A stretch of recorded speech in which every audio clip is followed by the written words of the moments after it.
Господин Ангеловски, вие сте председател на политичка партия на ВМРО ВЕП. Дали кај вас, кога кандидат се кандидатира за пратеник или за тие кандидати се, кога доаѓаат на интервју, не знам како е принципот во вашата партија, но дали го имате и вие истото прашање, која гласи, ако случајно дојде помеѓу судир меѓу партијата и црквата, која страна ќе ја завземете вие? Значи, прашањето ми е дури и неразбирливо. Зошто? Затоа што прво ниту може, ниту смее да дојде до судир меѓу партијата и црквата. Јас предпоставувам за што станува збор, односно за она што се случува таму на австралискиот континент и проблемите кои постојат со Македонската православна црква. Но мислам дека дефинитивно ниту една политичка партија, ќе повторам, ниту една политичка партија нема право да се меша во работите на Македонската православна црква.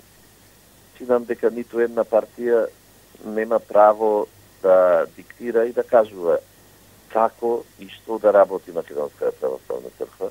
При тоа, сакам да кажам дека и црквата нема право да оди наспроти волјата на граѓаните, затоа што тие се нејзиниот конститутивен елемент. Македонците во Австралија се конститутивниот елемент на Македонската православна црква.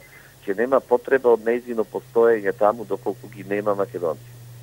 Сакам да ви речам дека тоа е еден интерактивен однос во кој ние како верници треба да ја сакаме и почитуваме црквата, при тоа во својот однос кон црквата да ги исклучиме сите партиски и политички чувства и припадности, а црквата како институција, како чувар на македонската православна вера, да не почитува нас, македонците и граѓаните и верниците, затоа што постои заради нас и ние ги исполнуваме нејзините храмови, ние сме тие кои даваме душа на празната црква, ние, македонските верници.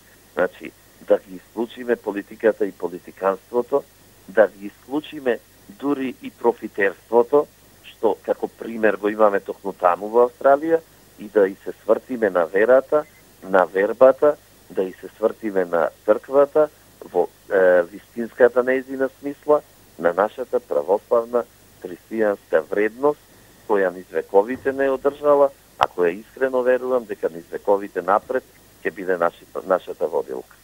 Да.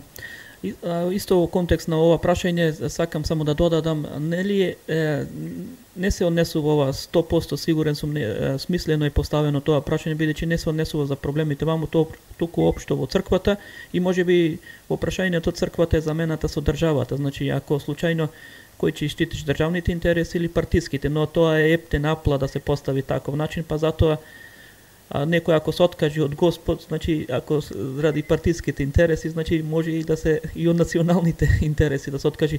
Ова мене јас се запрепастив и многу луѓе се запрепастија кога разбраа дека имало такви прашања. Онма се потсетив на времето од комунизмот, за во комунизмот да напредуваш, да одиш во некоја функција, да бидеш пример официр или нешто било која, требаше те прашуваја две прашања само. Дали сакаш да се запишеш во Сојуз на комунистите и другото е дали сакаш односно дали веруваш во Бога. Значи, ако сакаш да напредуваш, требаше да кажеш дека ќе се зачленам, а другото е не верувам во Бога. Иначе ако спротивното беше, не беше кадарен, не беше способен. Малку тоа не трогна. Она што јас ниту сакам да верувам, ниту верувам дека некому ќе му го постави прашањето дали ќе бидеш за партијата или за државата. Да се разбереме. Во партиите кои во моментот се на власт, а најголема од нив е секако ВМРО ДПМН, вклучително и мојата политичка партија и останатите. 90% од патриотите кои го и животот го жртвуваа 90-тите години за да дојде до самостојување на Република Македонија. Таквите луѓе не можете вие никако, никогаш и по ниеден начин да ги натерате да не си ја сакаат државата, да не си ја сакаат Македонија и да не работат во нејзин интерес. Значи, тврдам одговорно тврдам пред вашите слушатели дека повеќе од 90% од луѓето кои ја сочинуваат оваа коалиција во ВМРО, ДПМН, во ТМОРО-ВЕП и во останатите национални партии се луѓе патриоти за кои државата се наоѓа на пиедесталот на нивната работа и дека и доколку треба да решат меѓу партија и држава, ќе решат за државата Република Македонија. Оставете ги лошите неколку процентни примери кои ги има секаде и јас ќе ве замолам да не правиме глобална размисла заради 5, 10 или 15 примери меѓу 400.000 луѓе. Значи, би сакал да верувам дека и таму во Австралија 90 и повеќе проценти од македонците, без разлика на која политичка партија и припаѓаат, секогаш ќе ја стават државата пред партијата. Секогаш ќе ги стават интересите на Македонија и на македонскиот народ пред политичката партија без разлика на која и припаѓаат. Почитувани слушатели, се извинуваме за прекиноте, се случуваат и овие работи, не е прв пат. Господин Ангеловски, се слушаме? Да, се слушаме. Повелете, докажете вашата мисла, сега не знам и до каде се стигна, бидејќи почна да шушти телефонот, се прекина линијата, но сепак завршете вашата мисла. Јас не знам до каде се слушавме, но реков дека 90 и повеќе проценти од македонците, без разлика на која политичка партија и припаѓаат, по секое време ќе ја стават државата над партијата и да не ги генерализираме работите со оние неколкумина кои ги има, некако ги има во сите политички партии, ги има во сите структури, ги има на сите континенти, луѓе кои од интерес, луѓе кои од профитерство ќе стават под нозе само за да успеат.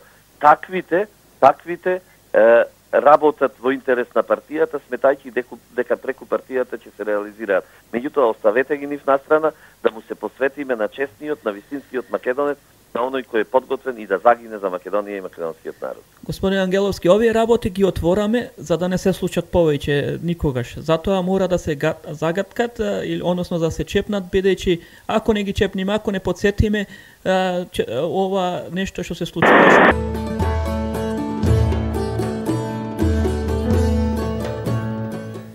Почитувани слушатели, продолжуваме со разговорот. Господин Ангеловски, прашањето ми беше, овие работи мора да ги чепниме, односно да подсетиме, да ги загаткаме, бидејќи не сакаме да се случуваат повеќе. Ако не подсетиме, ако не ги спомниме, знаете како е нашата македонска работа, ќе се продолжи по истото, ќе мислат дека со тоа се прави добро.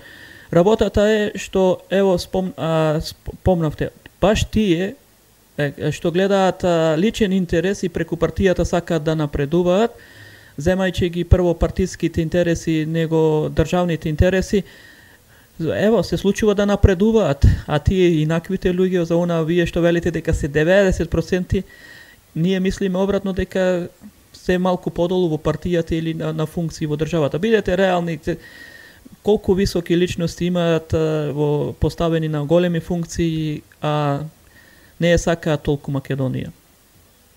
Значи, се согласувам целосно со вас. Најпрво, потребно е за се да подсетуваме и да зборуваме, за да тоа нешто не стане практика и не продолжи да се развива понатаму.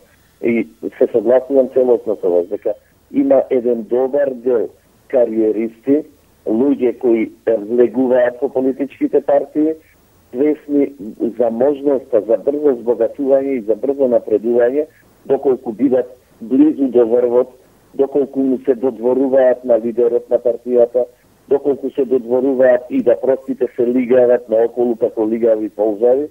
И јас сум свесен и сите ние сме свесни дека такви примери имаме недоброј од осамостојувањето до денес. Ние сме свесни дека тие примери ќе ги имаме и понатаму, меѓутоа ние за жал се уште не успеавме да изградиме механизам со кој партијата најпрво ќе се заштити од таквите, за да пак партијата ја заштити државата од таквите кариеристи кои безскрупулно влегуваат, газат се пред себе ги поништуваат, ако сакате, вредностите на собствената партија, затоа што тие и таквите нанесуваат срам на партијата на која ја припаѓаат, а со тоа и на останатите честни членови на таа партија. Нанесувајќи срам на партијата, нанесуваат срам и на државата на која ја припаѓаат. Значи, ние имаме обврска да воспоставиме механизам со кој прво партиите ќе ги заштитиме од таквите, а потоа ќе ја заштитиме и државата. Меѓутоа, мораме да се разбереме. Потребно е време за сето тоа. Потребно е да се воспостави една политичка традиција во Република Македонија. Вие сте сведоци дека, на пример, во една Британија, доколку таткото, дедото, прадедото припаѓал на конзервативната опција, дека тој ќе се откаже од својот син ако тој отиде во лабористичката политичка опција. Сакам да кажам дека тоа е 700 годишна традиција. Вие знаете дека од 1265-та од воспоставување на таа Магна Карта Либертатум или голема повелба на слободата во Британија важи тој и таков парламентарен систем, каде што веќе се воспоставени механизмите на заштита и повторно се случува понекогаш она што се случува и нам. Значи, ни е потребно малку време за да сето тоа го воспоставиме, меѓутоа, во секој можен момент и во сите разговори мораме да укажуваме на тие и такви проблеми, за да бидеме свесни дека мораме да ги решаваме. Ние сме сведоци дека тоа го има и во оваа владеачка гарнитура, го имаше и во владеачките гарнитури кои преходно ја раководеа Македонија. Дајте сите заедно, укажувајќи на проблемите, да се избориме против тие и такви девијации внатре во партиите, внатре во власта и внатре во државата. Јас сум подготвен и им стојам на располагање на сите македонци широм светот, да лично до мене, да ги укажуваат таквите девијации, да укажуваат на проблемите со кои се судираме, а јас внатре во коалицијата, онолку колку што ќе бидам во можност да ги поставувам како проблем и да бараме решавање на тие и таквите ситуации. Самиот збор за луѓе, за поединци, самиот збор дури и за групи понекаде организирани, за да се допрат до врвовите на власта, за да можат да ги реализираат своите и собствени интереси. Дајте сите заедно да се бориме против тоа. Да, господин Ангеловски, имаме проблем малку со гласот, изгледа телефонот го држите некогаш поблиску, некогаш понастрана. Ајде ќе се обидам јас телефонот да го држам. Сега е добро. До мене, за да... Да, добро е сега.